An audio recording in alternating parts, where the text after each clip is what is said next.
Hello everyone, आप सभी का चीज़ी कोड में स्वागत है। तो आज के इस वीडियो में हम लोग ये मेन एक्टिविटी पे जो रिसाइकलर व्यू आ रहा है उसको इंप्लीमेंट करेंगे। अभी के लिए हम उसको डमी डेटा से इंटीग्रेट करेंगे। नेक्स्ट वीडियो में इसको फायरस्टोर के साथ इंटीग्रेट करेंगे। तो शुरू करते हैं हमारा लेक्चर। तो ये वाला जो वीडियो है हमारा ये थोड़ा सा तेज होने वाला है क्योंकि रिसाइकलर व्यू पे हम लोग ऑलरेडी एक वीडियो बना चुके हैं। उसका लिंक आपको यहाँ पे टॉप पे मिल जाएगा, तो आप उसको देख सकते हैं। तो शुरू करते हैं। तो सबसे पहले मेन एक्टिविटी की लेआउट फाइल पर जाते हैं। यहाँ से इसको कोलैप्स कर देते हैं। तो ये हमारे पास कंस्ट्रेंट लेआउट है जिसके अंदर हमारे पास एक टूल बार है। इस टूल बार के नीचे मुझे रिसाइकलर व्यू चाहिए, तो इसके नीचे जस्ट मैं एक रिसाइकलर व्यू लगाता हूँ। तो यहाँ पर लिखता हूँ रिसाइकलर व्यू। तो इसकी लेआउट विड्थ और हाइट को यहाँ पे 0 dp दे देते हैं। तो जो भी इस पर हम कंस्ट्रेंट्स लगाने वाले हैं उसके अकॉर्डिंग इसकी विड्थ और हाइट आएगी। तो इसलिए यहाँ पे मैंने 0 dp दिया है। उसके बाद इसको एक आईडी दे देते हैं। इसको मैं आईडी देता हूँ क्विज रिसाइकलर व्यू, और इस पर कंस्ट्रेंट्स ऐड करते हैं। तो जो इसका टॉप है वो मुझे इसके बॉटम पे चाहिए, मतलब हमारी ऐप बार के नीचे आएगा ये। तो इस तरीके से हम लोग इसका कंस्ट्रेंट ऐड कर देंगे। आप एट्रीब्यूट्स पे जाके भी इस पर कंस्ट्रेंट्स ऐड कर सकते हो। इसको यहाँ पे मैं 0 dp कर देता हूँ क्योंकि हमें ये फुल विड्थ चाहिए। सिमिलरली यहाँ पे भी हम एक कंस्ट्रेंट ऐड कर देंगे, इसको भी हम लोग 0 कर देंगे। तो यहाँ पे आप देख सकते हैं हमारा रिसाइकलर व्यू जो है वो पूरी स्क्रीन पे आ चुका है। तो आगे बढ़ते हैं और इस रिसाइकलर व्यू में जो आइटम डिस्प्ले होने वाली है उसके लिए हम लोग लेआउट डिज़ाइन करते हैं। तो यहाँ पे मैं प्रोजेक्ट के अंदर जाता हूँ, लेआउट फोल्डर के अंदर जाएंगे और यहाँ पे एक आइटम ऐड कर देंगे, लेआउट रिसोर्स फाइल। और यहाँ पे हम लोग इसको नाम देंगे क्विज आइटम। इस पर मैं यहाँ पे लीनियर लेआउट का यूज़ करूँगा। Click okay. तो ये जो आइटम्स डिज़ाइन करने का पार्ट है वो हम बहुत बार कर चुके हैं। तो यहाँ पे मैं इस कोड को पेस्ट कर देता हूँ। आई होप आप इसको समझ पाएंगे। तो अभी के लिए इसको स्प्लिट करके इसका डिज़ाइन देखते हैं कि हमने डिज़ाइन क्या किया है। तो यहाँ पे मैंने कार्ड व्यू का यूज़ किया है। कार्ड व्यू के अंदर हमारे पास एक ही चाइल्ड हो सकता है, वो हमारा लीनियर लेआउट है। लीनियर लेआउट को मैंने ग्रेविटी सेंटर दिया है जिससे हमारा कंटेंट जो है वो सेंटर में आएगा। तो यहाँ पे आप देख सकते हैं इस तरीके से ये हमारा यूआई दिखेगा। तो अभी के लिए मैं इस पर एक बैकग्राउंड लगाता हूँ जिससे आप इसको देख पाएंगे। तो यहाँ पे आप देख सकते हैं इस तरीके से हमारी आइटम दिखेगी। कार्ड व्यू की जो हाइट है वो फिक्स्ड है, मतलब 160 dp दी है मैंने, आप अपने अकॉर्डिंग दे सकते हैं। तो ये हमारी 160 dp की हाइट है। उसके बाद ये हमारा इमेज व्यू है और उसके नीचे हमारा टाइटल डिस्प्ले हो रहा है। तो आई होप आप इस आइटम को डिज़ाइन कर पाएंगे। सिंपल है, कार्ड व्यू के अंदर लीनियर लेआउट है, लीनियर लेआउट के अंदर हमारे पास इमेज व्यू और टेक्स्ट व्यू है। तो वो कुछ इस तरीके से डिस्प्ले हो रहा है। तो इसके अंदर कुछ आइकन्स ऐड करते हैं। तो आइकन्स के लिए साइट है, यहाँ से मैंने आइकन्स डाउनलोड किए हैं। यहाँ पे मैंने एजुकेशन वाले आइकन्स यूज़ किए हैं। ये जो आइकन्स है ये फ्री हैं, तो इसलिए मैंने इनका यूज़ किया है। आप इनको यूज़ कर सकते हैं, क्रिएटिव कॉमन है, बिना एट्रीब्यूशन के आप इसको यूज़ कर सकते हैं।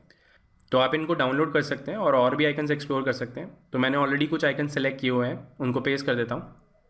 तो इस ड्रॉबल फोल्डर के अंदर मैं अपने आइकन्स पेस्ट कर देता हूँ। ओके। तो यहाँ पे आप देख सकते हैं ये डिफरेंट आइकन्स हैं मेरे पास जो हम यूज़ करने वाले हैं। तो इनको क्लोज़ कर देते हैं अभी के लिए और अपनी यूआई पे चलते हैं वापस। तो यहाँ पे आप देख सकते हैं इस तरीके से हमारा यूआई दिखेगा। तो इसका बैकग्राउंड रिमूव कर देता हूँ मैं। तो ये हमारे आइटम का लेआउट रेडी हो चुका है। तो इसको क्लोज़ कर देते हैं और वापस अपने कोड पे चलते हैं। तो इस कोड को थोड़े से पैकेजेस के अंदर डिवाइड कर लेते हैं। तो यहाँ पे डिफरेंट पैकेजेस बनाता हूँ मैं। तो इसे मैं यहाँ पे नाम दूंगा एक्टिविटीज़ और यहाँ पे इनको ड्रैग कर देते हैं। Click okay. रिफैक्टर करना है हमें। तो जितनी भी हमारी एक्टिविटीज़ हैं वो हम इसके अंदर मूव कर देंगे। अब इसके अंदर हम लोग एक पैकेज बनाएंगे मॉडल्स के नाम से। सिमिलरली एक और पैकेज बनाते हैं इसके अंदर और इसको यहाँ पे मैं नाम दूंगा यूटिल्स। एक और पैकेज बनाते हैं इसके अंदर अडेप्टर्स के नाम से। तो इस तरीके से हम लोग पैकेजेस के अंदर अपना कोड स्ट्रक्चर करते हैं, मतलब जो क्लास जिसके अंदर जानी चाहिए उसके अंदर डाल दी गई है। तो इस ऐप के अंदर हमारे पास 2 मॉडल्स हैं जिसका हम लोग यूज़ करेंगे। मॉडल्स क्या होते हैं? सिंपल डेटा क्लास होती है।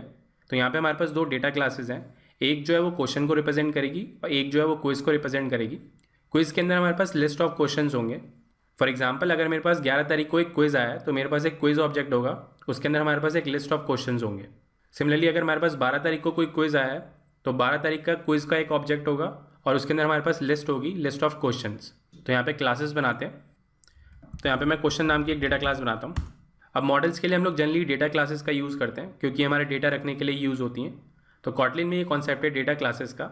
जावा की बात करें तो वहाँ पे नॉर्मल क्लासेस ही होती हैं। तो यहाँ पे मैं एक क्लास बनाता हूँ डेटा क्लास क्वेश्चन और इसके अंदर कुछ प्रॉपर्टीज़ ऐड करेंगे।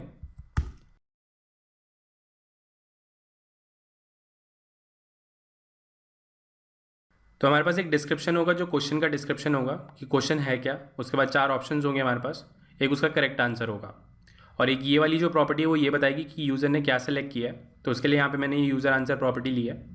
सिमिलरली एक और क्लास बनाते हैं यहाँ पे जो क्विज़ की क्लास होगी हमारी और इसको भी डेटा क्लास बनाते हैं। इसको नाम देते हैं क्विज़। इसके अंदर कुछ प्रॉपर्टीज़ ऐड करते हैं। एक आईडी वाली प्रॉपर्टी ऐड करेंगे जो इसकी आईडी होगी, हर क्विज़ की एक आईडी होगी। उसके बाद इसका एक टाइटल देते हैं जो हम टाइटल डिस्प्ले करने वाले हैं। अब उसके बाद हमारे पास क्वेश्चंस की एक लिस्ट होगी, तो जो भी क्विज़ होगी उसके अंदर हमारे पास मल्टीपल क्वेश्चंस होंगे।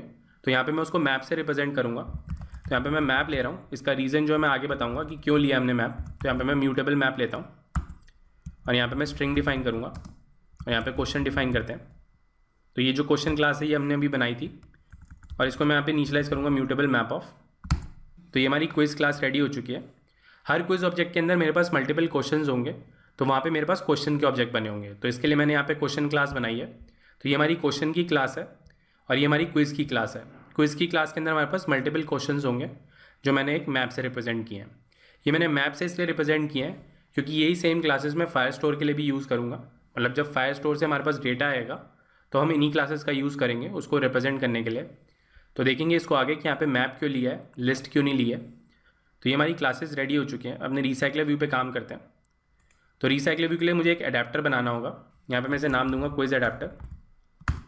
तो सिंपल क्लास बनाते हैं यहाँ पे क्विज अडेप्टर के नाम से और यहाँ पे हम लोग कॉन्टेक्स्ट लेंगे और यहाँ पे हमें क्विजेज़ मिलेंगी। जो भी हमारी क्विज़ होंगी वो हमें यहाँ पे मिलेंगी, list of quiz. Alt enter दबा के इसको इंपोर्ट कर लें। तो आई होप आपको रिसाइकलर व्यू के बारे में पता होगा। तो यहाँ पे मैं जल्दी से कोड लिख देता हूँ। तो यहाँ पे एक इनर क्लास बनाते हैं क्विज व्यू होल्डर के नाम से, क्योंकि हमें एक व्यू होल्डर चाहिए होगा। यहाँ पे हमें आइटम व्यू मिलेगी जो कि व्यू टाइप की होगी और इसको मैं इनहेरिट करूँगा recycler view dot view holder के नाम से। इसमें ये आइटम व्यू पास कर दूँगा। ऑल्ट एंटर दबा के इसको इंपोर्ट कर लेते हैं और यहाँ पे अपने व्यूज़ को स्टोर कर लेते हैं। टेक्स्ट व्यू नाम का हम लोग व्यू लेंगे जो हमारा टाइटल रिप्रेजेंट करेगा। Item view dot find view bye ID और यहाँ पे मैंने अपनी आइटम के अंदर एक आईडी दी थी क्विज टाइटल के नाम से। ऑल्ट एंटर दबा के इसको इंपोर्ट कर लेते हैं। तो ये जो हमारा क्विज टाइटल है ये मैंने अपनी आइटम के अंदर डिफाइन किया था। तो अगर मैं यहाँ पे लेआउट पे जाता हूँ तो यहाँ पे आप देख सकते हैं मैंने आईडी डिफाइन करी है क्विज टाइटल और क्विज आइकन। तो ये जो हमारी क्विज की आइटम है इसके अंदर मैंने एक टाइटल डिफाइन किया है जो कि टेक्स्ट व्यू टाइप का है और एक इमेज व्यू डिफाइन किया है। सिमिलरली मैंने ये जो कार्ड व्यू है उसको भी एक आईडी दिया है कार्ड कंटेनर की। इसका कलर चेंज करेंगे हम लोग, इसका बैकग्राउंड कलर चेंज करेंगे, मतलब डिफरेंट आइटम्स का जो कलर है वो डिफरेंट आएगा। तो वापस अडेप्टर पे चलते हैं। तो यहाँ पे मैंने एक टेक्स्ट व्यू के लिए बना लिया, यहाँ पे इमेज व्यू के लिए बनाते हैं और यहाँ पे कार्ड व्यू के लिए भी बनाते हैं कार्ड कंटेनर। तो ये हमारा व्यू होल्डर रेडी हो चुका है। ऑल्ट कंट्रोल एल दबा के इसको फॉर्मेट करें। तो इस तरीके से हम लोग अपना व्यू होल्डर बनाते हैं। रिसाइकलर व्यू जो है वो व्यू होल्डर्स के साथ ही काम करता है। उसके बाद इसको इनहेरिट करते हैं अडेप्टर से। तो हम लोग ये वाला ऑप्शन सेलेक्ट करेंगे और यहाँ पे अपना व्यू होल्डर पास कर देंगे। तो यहाँ पे मैं कुछ व्यू होल्डर पास करता हूँ। तो ये मुझे एरर दे रहा है क्योंकि इसके अंदर कुछ मेथड्स हैं जो हमें इंप्लीमेंट करने हैं। तो यहाँ पे मैं ऑल्ट एंटर प्रेस करता हूँ और ये तीनों मेथड्स हमें इंप्लीमेंट करने होंगे। तो इसको थोड़ा सा फॉर्मेट कर लेते हैं। इस क्लास को मैं नीचे ले जाता हूँ। ऑल्ट कंट्रोल एल दबा के इसको फॉर्मेट कर लेते हैं। तो इसको इंप्लीमेंट करते हैं सबसे पहले। तो यहाँ पे मैं एक व्यू का ऑब्जेक्ट बनाता हूँ। लेआउट इन्फ्लेटर क्लास का यूज़ करेंगे फ्रॉम। यहाँ पे मैं कॉन्टेक्स्ट पास करूँगा डॉट इन्फ्लेट। यहाँ पे अपनी लेआउट की आईडी पास करेंगे क्विज आइटम। यहाँ पे मैं पेरेंट पास कर देता हूँ और यहाँ पे फॉल्स पास कर देंगे और यहाँ से मैं रिटर्न कर दूँगा क्विज व्यू होल्डर जिसके अंदर ये व्यू पास कर देंगे। तो उसके बाद इस वाले मेथड को इंप्लीमेंट करते हैं गेट आइटम काउंट। तो ये तो सिंपल सा ही है, यहाँ पे रिटर्न कर देंगे क्विजेस डॉट साइज। तो उसके बाद इस मेथड को इंप्लीमेंट करते हैं ऑन बाइंड व्यू होल्डर को। तो यहाँ पे मैं लिखता हूँ holder dot text view title. सबसे पहले हम अपना टाइटल बाइंड करेंगे क्विजेस और यहाँ पे मैं पोजीशन पास करूँगा डॉट टाइटल। तो ये जो हमारा अडेप्टर है वो रेडी हो चुका है। अभी मैंने यहाँ पे सिर्फ टाइटल ही बाइंड किया है। तो इसको यूज़ करके देखते हैं। तो यहाँ पे हमने रिसाइकलर व्यू को अडेप्टर के साथ जोड़ते हैं। तो यहाँ पे एक प्रॉपर्टी बनाते हैं लेट इनिट वैर अडेप्टर और ये हमारा क्विज अडेप्टर होगा। और यहाँ पे मैं फंक्शन कॉल करता हूँ सेटअप रिसाइकलर व्यू और यहाँ पे हम लोग अपना रिसाइकलर व्यू बाइंड करेंगे। तो यहाँ पे मैं अडेप्टर बनाता हूँ क्विज अडेप्टर और यहाँ पे मैं दिस पास करूँगा। तो यहाँ पे हमें क्विज की लिस्ट पास करनी है। तो अभी के लिए एक लिस्ट बना लेते हैं यहाँ पे प्राइवेट वैर क्विज लिस्ट और यहाँ पे मैं म्यूटेबल लिस्ट का यूज़ करूँगा। म्यूटेबल लिस्ट ऑफ क्विज पास कर देंगे यहाँ पे और यहाँ पे इस लिस्ट को पास कर देते हैं।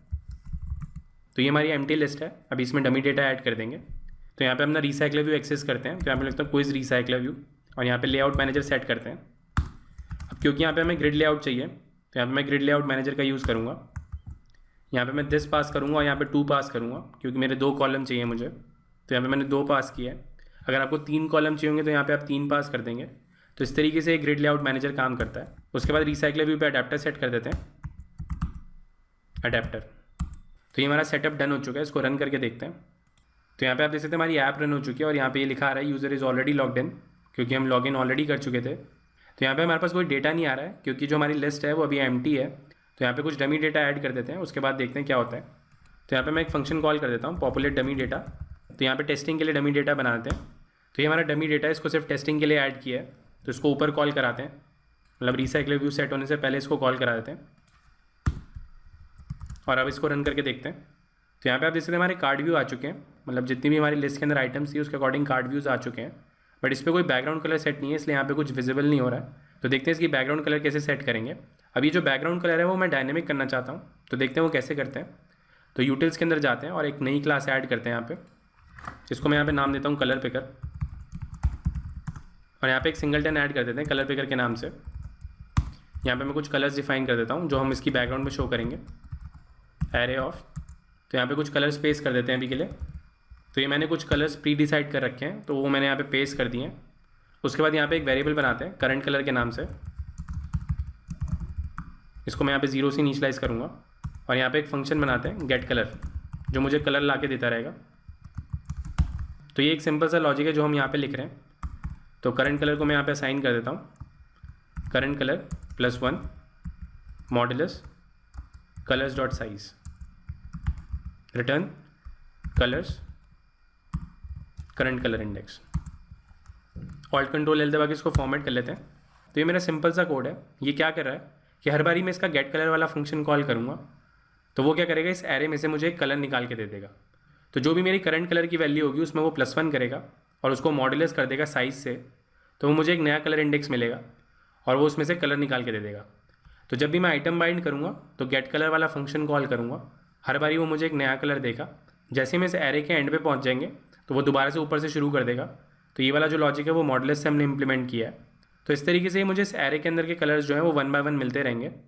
तो यही सेम लॉजिक हम लोग आइकन्स के लिए भी इंप्लीमेंट करेंगे जो हमारी आइटम्स पे डिस्प्ले होंगे। तो यहाँ पे मैं एक क्लास बनाता हूँ आइकन पिकर के नाम से, और सेम इसी कोड को कॉपी कर लेंगे। और यहाँ पे मैं कलर पिकर की जगह आइकन पिकर ले लेता हूँ इस बारी, और यहाँ पे मैं आइकन्स नाम की प्रॉपर्टी बनाता हूँ। ये भी एरे ऑफ होगा, तो इसको रिमूव कर देते हैं कलर्स को। तो ड्रॉबल फोल्डर के अंदर ये जो हमारे आइकन्स है 1 से लेके 8 तक जो हमने सोचा था कि अपनी आइटम्स के अंदर डिस्प्ले करेंगे, उनकी आईडी हम यहाँ पे लिखेंगे। तो देखते हैं वो कैसे करते हैं। तो यहाँ पे लिखता हूँ r.drawable.ic_icon1। तो इस तरीके से हम लोग सारे आइकन्स की आईडी पेस्ट कर देंगे यहाँ पे। तो हमारे पास यहाँ पे 8 आइकन है, तो यहाँ पे मैंने उनकी आईडी लिख दी है। यहाँ पे इसको चेंज करके करंट आइकन कर देंगे, और इस फंक्शन का नाम चेंज कर देते हैं। यहाँ पे लिख देता हूँ गेट आइकन। तो ये जो वेरिएबल्स हैं इनको भी चेंज कर देते हैं। यहाँ पे मैं कलर्स की जगह आइकन्स का यूज़ करूँगा इस बारी, करंट आइकन, और यहाँ पे आइकन्स कर देते हैं। तो सेम ही लॉजिक है। तो ये जो हमारे आइकन्स की आईडी होती है वो इंटीजर होती है। तो यहाँ पे ये एरर दे रहा है मुझे, तो यहाँ पे मैं इंटीजर रिटर्न करूँगा। तो इस तरीके से जो हमारे आइकन्स हैं उन पे लूप करेंगे कि 1 बाय 1 मैं इस फंक्शन को कॉल करूँगा गेट आइकन वाले को, और मुझे हर बारी एक नया आइकन देगा। और ये जो मॉडुलस वाला ऑपरेटर है ये इस पर लूप करवाएगा मुझे कि जैसे ही मैं यहाँ पे पहुँचा वो मुझे टॉप पे पहुँचा देगा, फिर से ये कहानी होगी, फिर से वो टॉप पे पहुँच जाएगा, फिर से ये कहानी होगी। तो कलर्स और आइकन्स को डायनेमिक करने के लिए हमने क्लासेस लिखी हैं, तो यूटिलिटी क्लासेस हैं ये। तो इसको इंटीग्रेट करते हैं। तो वापस अपने अडेप्टर पे चलते हैं। तो सबसे पहले कार्ड व्यू की बैकग्राउंड कलर चेंज करते हैं। तो यहाँ पर लिखता हूँ होल्डर डॉट कार्ड कंटेनर। अब ये हमारा कार्ड व्यू है, तो मैं इसका फंक्शन कॉल करूँगा सेट कार्ड बैकग्राउंड कलर, और यहाँ पे मैं एक इंटीजर कलर भेजना है। तो यहाँ पर लिखता हूँ कलर डॉट पार्स कलर, और यहाँ पे अपनी उस यूटिलिटी क्लास का यूज़ करेंगे। तो यहाँ पे लिखता हूँ colour picker dot gate colour. तो इस तरीके से हम लोग अपना कलर सेट करेंगे। तो जितने भी हमारे रिसाइकलर व्यू के अंदर कार्ड व्यू आएंगे इनका डिफरेंट कलर होगा, क्योंकि हर बारी मैं यहाँ पे गेट कलर कॉल कर रहा हूँ। तो जैसे हम यहाँ पे आइटम बाइंड करेंगे तो वो इस गेट कलर फंक्शन को कॉल करेगा, ये आपको एक नया कलर देगा और वो यहाँ पे बैकग्राउंड में सेट हो जाएगा। इसी तरीके से अपना आइकन भी सेट करते हैं। तो यहाँ पर लिखता हूँ holder dot icon view dot set image resource, और यहाँ पे मैं आइकन पिकर को कॉल करूँगा icon picker dot gate icon. तो ये हर बारी मुझे एक नया आइकन ला के देगा। तो इसको रन करके देखते हैं। तो यहाँ पे आप आउटपुट देख सकते हैं, डिफरेंट कलर्स आ रहे हैं हमारे पास और डिफरेंट आइकन्स आ रहे हैं। अभी के लिए इसमें और डेटा ऐड कर देते हैं और इसको रन करते हैं दोबारा से। तो यहाँ पे आप आउटपुट देख सकते हैं, इस तरीके से हमारे पास ये आइटम्स आ रही हैं। तो ये जो हमारी मेन स्क्रीन है वो कंप्लीट हो चुकी है। इस पर एक क्लिक हैंडल और लगाते हैं। जैसे इस पर कोई क्लिक करेगा तो हमें पता चल जाएगा कोई क्लिक हुआ है। तो वापस अपने अडेप्टर पे चलते हैं, और यहाँ पे मैं इस पर ऑन क्लिक लिसनर लगाता हूँ, holder dot item view dot set on click listener, और यहाँ पे एक टोस्ट जनरेट कराते हैं अभी के लिए। कॉन्टेक्स्ट पास कर देंगे यहाँ पे क्विज़ेस पोजीशन डॉट टाइटल, जो भी उसका टाइटल होगा वो हमारे टोस्ट में आ जाएगा। उसके बाद यहाँ पे मैं ड्यूरेशन देता हूँ और इसको यहाँ पे हम लोग शो कर देंगे। इसको रन करते हैं दोबारा से, तो इस आइटम को क्लिक करते हैं तो यहाँ पे आप देख सकते हैं 13/10/2021 लिखा आ रहा है। 14 वाले पे क्लिक करते हैं तो 14 लिखा आएगा। तो इस तरीके से हम लोग आइटम्स पे क्लिक हैंडल करते हैं। तो आज के लिए इतना ही। अगर आपको ये वीडियो अच्छा लगा तो प्लीज़ लाइक करें। अगर अभी तक आपने हमें सब्सक्राइब नहीं किया तो प्लीज़ सब्सक्राइब करें। Thank you for watching. आपका दिन शुभ हो। धन्यवाद। ये लैंग्वेज भी सीख लो, वो लैंग्वेज भी सीख लो, जीवन एक रेस है, ऊपर चढ़ना सीख लो। हो जाए जब सब कुछ खुद बनना सीख लो, उठा के बस्ता नाप के रास्ता, हर कोई चला है आईटी में, आईटी में, आईटी।